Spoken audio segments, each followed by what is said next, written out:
I am really grateful to Dr. Karen Mitchell for publishing her and disseminating her work. She's the founder and the CEO of the Kalmar Institute, and her research elucidates findings from over 1,000 years of cumulative professional experiences.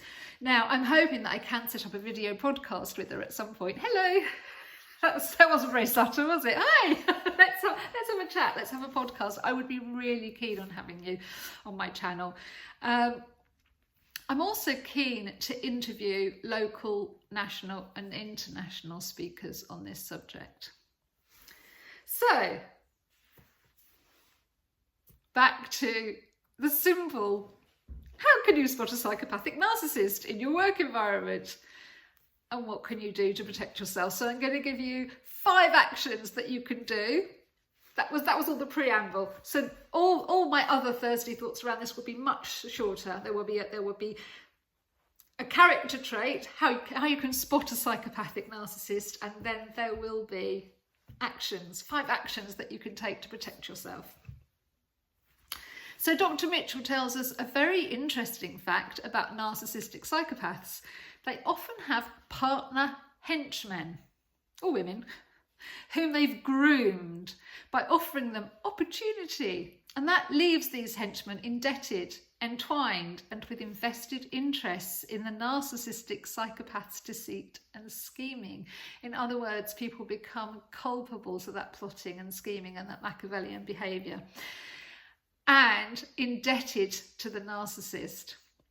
So Dr. Mitchell writes, the bond is like that of a creeping vine living on a tree. Ultimately, it will suffocate and destroy. Quite consciously this is done, and it's like an intentional parasite. For example, in a senior work environment, a CEO might appoint a particularly vulnerable person as their chief finance officer because they're engaged in nefarious activities that they do not want exposed. A director or senior manager will appoint an inexperienced or unqualified family member or friend from their already controlled sphere of influence, following swift eradication through sudden restructuring of an inherited team. Does that make sense? Unplanned restructuring, in fact, all restructuring can be used, but unplanned restructuring of getting rid of a team. And then cronyism, it's called, isn't it? Appointing people who are inexperienced and unqualified family members. Often, the more inexperienced or unqualified or out of their depth the narcissistic psychopath feels, the more likely they are to appoint people in lower positions on lower wage salaries. So what this person did was get rid of a whole stream of people and then downgrade their jobs and reappoint people with even less experience. And now you can see how things become dysfunctional. And the whole organisations are undermined by this behaviour. It's intentional. So, if you see that cronyism, ask yourself if they've appointed someone from their sphere of influence who just doesn't have the CV to fit the job. They've appointed them because they're grooming them. Maybe they're grooming them to be a henchman. Maybe they were already a henchman, or maybe they're grooming other people. They take their team with them. There's other phrases for this, isn't there? The flying monkeys. That's not the henchman. The henchman is a particular person that they have groomed into that position. The henchman often has, wants to climb the career ladder as well and is playing the game. And they're in too deep when they realise, and they're indebted, and now they're culpable. So they are the ones that cover up the dirty work. So whatever the job description of those persons that have been brought in, the person is now the henchman, the newly groomed henchman. Now this is dark nepotism. And this is what marks out the dark personality of the workplace psychopathic narcissist beyond the norm. We all in life want to help our loved ones, our family and our friends and support them. But this is dark nepotism, and it is what marks out the dark personality of the workplace psychopathic narcissist beyond that normal behaviour. Dr. Mitchell warns, when you see two people that seem to present as a single force, oh, I always see them together, they seem like a really good team. Things like this, when you see two people presenting as a single force, this is a very, very strong red flag that a psychopathic narcissist is present. That's not me saying that this is Dr. Mitchell saying this. Lifelong dedicated research. Brave woman. I'm going to repeat that a third time. When you see two people present as one, if you think, oh, I always see them together and they seem like a strong team, this is a very, very red flag that a narcissistic psychopath and their henchmen are present. It's ringing a few bells, isn't it? Now, I'm going to speak directly to the henchmen for a moment. Led by their ego into a trap. I'm not going to feel sorry for them, but I am going to speak to you. By the time you recognise yourself as having been groomed, it will be too late. Your professional placidity will have been eroded into a weakness so debilitating that the sickness in your stomach is slow growing and humorous. That might be a metaphor, it might not. The repression of your authentic self will have resulted in physical and mental dis-ease. Note that word, dis-ease. Now, you may know the narcissistic psychopath outside your work, which means that those tendrils are in other areas of your life. And by the time you realise that you have been groomed as the henchman, you are going to feel really sick. And I have seen people in this situation actually vomit. The sudden shock of your awakening to the truth of the situation will cause you to question your existential beliefs. You may think of yourself as a really spiritual or religious or righteous or ethical or moral person. And every belief you have had will be questioned. You'll be questioning yourself.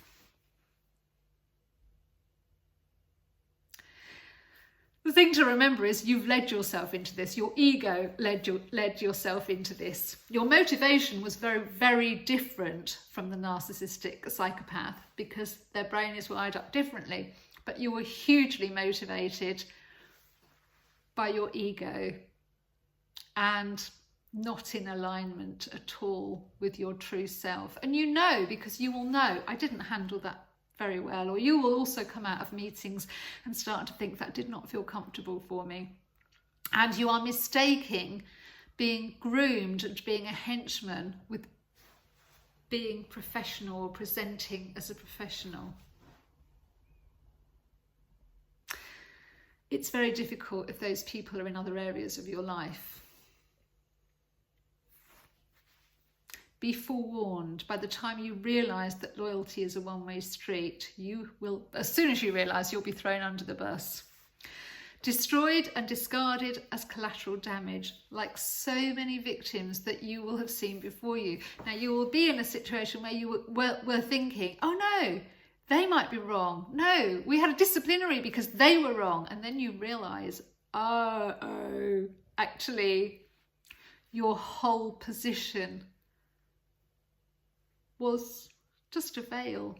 It was a performance, and you went along with it because people confuse being professional with going along with those narcissistic, psychopathic people. And it's often because we live in a society that is so toxic in so many ways, and we work in so many work environments that are so toxic in so many ways, that it becomes the norm. And we think that is being professional, and putting up with being in those environments or behaving like that is a sign of us being a professional, because we have been rewarded for that. We behave like that and we're rewarded, you know, and we get a promotion. And you have betrayed yourself, my friend. And it doesn't feel very good, does it? And you need to find your connection again. If that's you, reach out, because having gone through the darkest period, I can help you protect yourself, and I can help you feel good about yourself. I can help you find yourself if you've lost yourself. If you're the groomed henchman, or one of them, or one of the flying monkeys, you will have lost yourself, and it doesn't feel good. So, your ego and your fears. First of all, it's ego and it feels good. It's like an addiction, isn't it? And then your fear brings you into this position. A huge amount of spiritual development is needed on your part. And actually standing in the now and finding that connection again. When you do, believe me, you will feel the shift, and you will suddenly feel the relief, and you will feel happy and you'll realise that you haven't felt happy for decades. While in a very toxic work environment, I observed 2 henchmen, at least one of whom was so entwined that they became culpable in persecuting behaviours and corporate cover-ups and things like that. Sadly, they were described to me as good people, but they're good people based on the fact that they were a tight-knit community, a fellowship of Christians. Now, history is littered with the devastating evidence of psychopathic narcissistic predators who have positioned themselves as organisational, political or religious cult leaders. As soon as you hear someone say how disappointed they were that no one would put in the work to sustain the new church they wanted to found, that's a red flag. It's not the sign of a good person. It's the language of failed control. Psychopathic narcissists have to be in control. They have to be able to manipulate everything around them. They perform compassion in order to position themselves with vulnerable, empathetic people, victims. They are potential victims because they are predators. It's a strategy. It's a game of control. So, how to protect yourself? Well, I was advised by colleagues to contact my HR department, but they didn't respond. And again, this is another sign of a toxic work environment, when the HR department are working for like senior managers, but not for everybody within the organisation. And actually the very name, human resource, I will say again, you are a human. You are not a resource. You are just a human, just humans. You're not a resource to be used and thrown away and discarded. You're a human. And once you understand that, it's actually really simple. Once you realise that you are life. You are life. You are connected to life. Life is just oozing through every cell in your body, and it's the same life that is divine. It's the same life that creates the universe. It's a position of just continual stream of love, and it's pulsing through every cell in your body. That's a very different position to being a human resource, isn't it? You're not a resource for someone else. You're a human. You are you.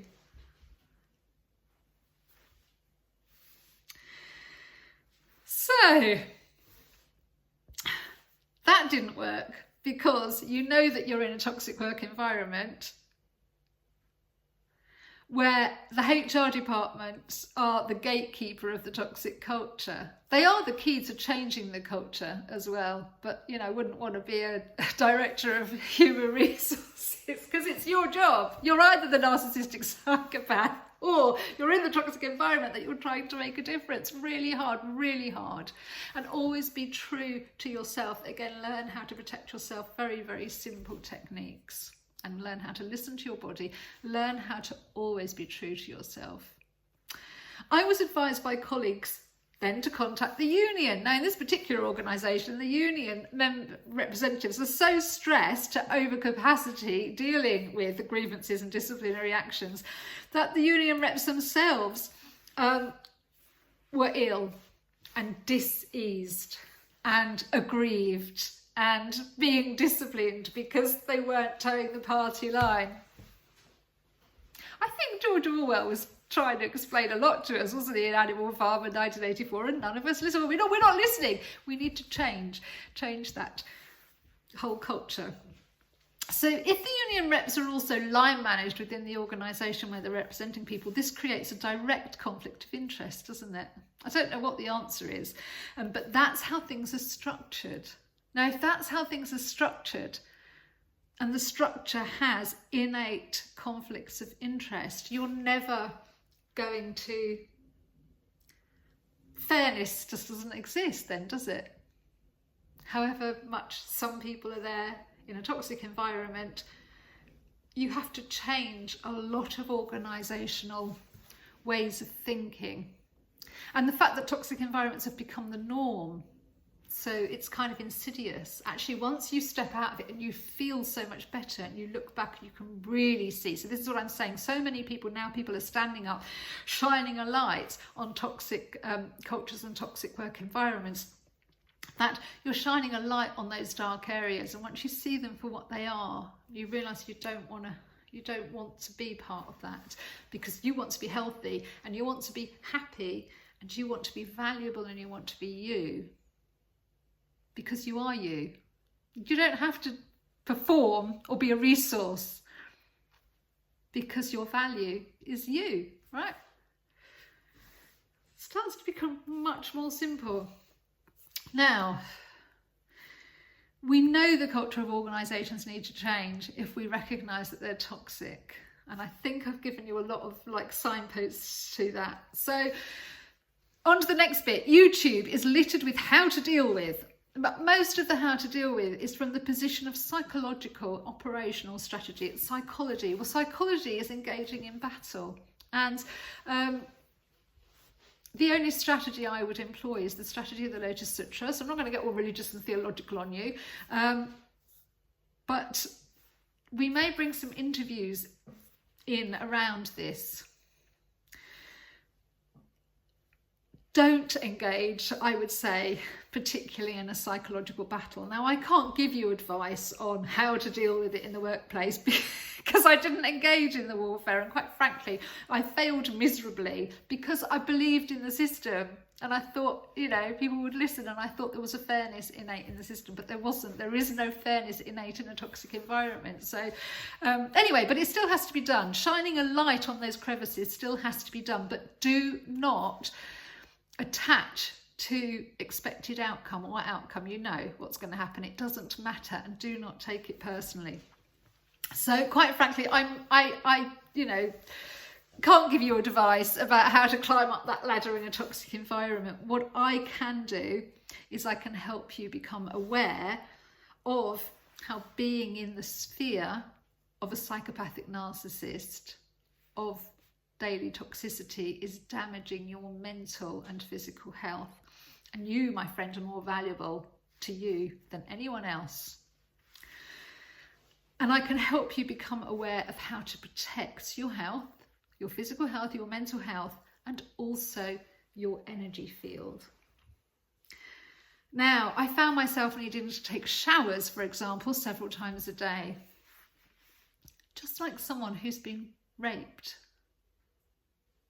And this need increased as the abuse increased. Remember, I was just trying to get on with my job, right? If you are feeling the walls closing in and that ickiness of being in a toxic work environment, or you have a meeting scheduled with a narcissistic psychopath, a bully, I leave you today with some very simple advice. 5 actions. 1. I always do that, don't I? 1. Action 1. Before the meeting, drink a glass of water or a bottle of water. Use meditative sips. So this is concentrating in the moment, connecting with the water. As you're drinking water, be aware that water itself is healing. Be aware that you are made of water. By default, it connects you to the whole universe around you. Let each sip ground you and connect you. It's a little ritual. Go into the restroom and hold your wrists like this. Hold your wrists under cold running water. And again, allow a conscious memory to form of how this is feeling. It's calming, it's protecting, it's grounding you. Action 2, in the meeting, take water in with you and sip it if you can. If you can, place a jacket or a bag or something on your lap to protect your solar plexus. Physically protecting your solar plexus from this person. You often find people, cross your arms. It's not very strong or very good posture. If you can, keep yourself open, but physically put something in the way. Your lanyards, your bag, a jumper, around your waist, or a desk. Physically protect yourself. Action 3, immediately after the meeting, go to the restroom and hold your wrists again under cold running water, because you need to actually ground that energy out. And you can even do a little visualization where your wrists are under the cold water and you are imagining, so as you are feeling in that meeting that you might have been sort of starting to feel, maybe you were punched in the stomach, maybe it's more insidious, and it's just, go to the restroom, run your wrists under cold water. Be aware that that energy is draining. Just watch it go down the plug hole. This is why having a shower is really useful, because you can physically, your whole body, the energy from your whole body can be cleared. Obviously, having a shower at work's not normal, or several times a day, but several times a day you can go to the restroom and run your wrists under the cold water and sip the water, knowing that when you take a sip of water in, you are sipping some water that's come from the source of the earth, that's come from the water in the clouds that connect you. Use that to connect you to source, because narcissistic psychopaths will do everything they can to isolate you from support. It's important that you just know that you're supported. The function of life is to support life in your life. You are supported. These are little rituals you can do, and they make a huge difference, believe me. Now, immediately after the meeting, we're running our wrists under the cold water. But the other thing was, so I used to have a vomit reflex, and I actually remembered after such encounters, so every time I had a one-to-one, and they just seemed to be increasing more and more, and it was just being bullied. I could see if this person was having a bad day. I actually would say to colleagues, oh my God, just to know that she's going to take it out on me, because that's what happens. After one meeting, I had a vomit reflex and I felt so sick. I went to the restroom, and as I walked down the corridor, I heard this person's voice through someone else's phone crying that apparently I'd bullied them. They'd stormed in the room and stormed out of the room. And I had just sat there, but I had sat there with my bag on my lap, my bottle of water, and I know how to connect myself to source. It wasn't enough. At the time, I still got ill because it was incessant and went on for 18 months, and I should have just removed myself from that environment because it was affecting me so much. So the fifth action you can take is a little bit more practical. Make sure that after work and after writing the fourth action is after work, as soon as you can, meet and talk to a colleague or a friend about what happened and make a note in your journal. Now this is useful because if you don't, you start to think, did that really happen? Oh, but maybe I was horrible. Well, maybe it was.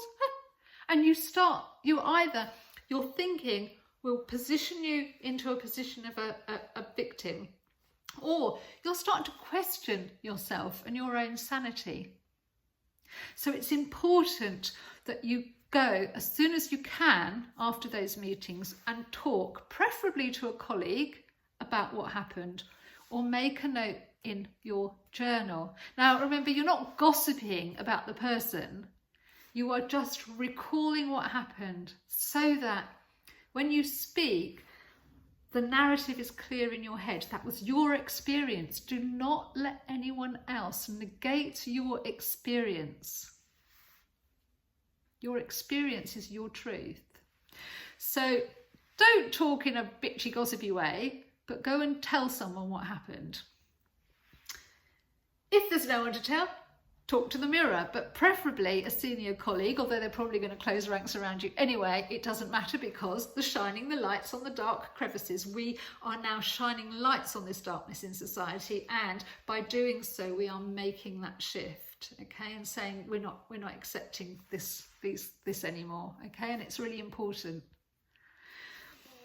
And the fifth action is that after work and after writing in your journal, don't let those thoughts keep going through your head. So before you go to sleep, again, if you either have a shower and let that go, or hold your wrists again under cold running water and make it a meditation. So these are very simple mindfulness meditations to clear the mind, not to make it full. These are really simple things you can do. So have the shower or run your wrists under cold water, and consciously let that toxicity that affected you leave you before you go to sleep. Then focus on something nice. Watch some comedy, cuddle up with someone you love, read a good book, something that will take your mind so that you're not rethinking this narrative while you're asleep, because you don't need to.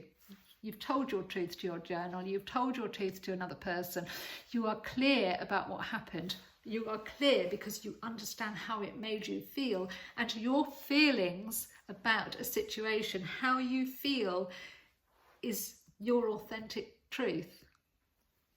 And nobody can negate that. Your experience is your truth. And if people don't believe you, that's their problem, it's not yours. Don't make it your problem, okay? Stand in your truth. Always be true to yourself. When you start losing yourself, that's when mental and physical illness gets compounded and exponentially is very, very damaging and destroying. Now, if I could go back and advise myself, it would have been to jump ship when everyone else did. And I think I said that to someone, you know, I really wish I'd jumped ship when everyone else did. I was just trying to keep my head down and get on with my job. It was just such a toxic environment. Try and get out of that department or get out of that organisation. Whatever they're paying you is not worth you jeopardising your health for. I have seen friends, you know, all their life really wanted to reach those 6 figures, wanted to get those bonuses, and then when they're there, it's so toxic. They take early retirement. It's almost like all they ever wanted to do was, you know, create value in life, and the opposite happens because it's so damaging. So I would go out and I would say to myself, oh, you should have got out. Move department, move organisation. Whatever they're paying you is not worth jeopardising your physical and mental health for. When you start feeling the toxicity in your body, you need to value yourself. You are worth so much more than that. Not, I should be earning more money because... Actually, the Americans call it compensation. The Chinese call it compensation. Your wage is compensation. What's it compensation for? It's compensation for your health. Your physical health, your mental health, your well-being, your life. You're being compensated because you're giving your life away. Don't give your life away. Reconnect. Reconnect to the universality of life. And now I am a fully supported person. I understand that you will be supported, and the easiest way to let things flow in your life is through calm stillness. And if people don't buy into that calm stillness around you, that's their stress, that's their toxicity. You don't need to be something. You don't need to for someone else to be valuable. You are valuable inherently, just as you are.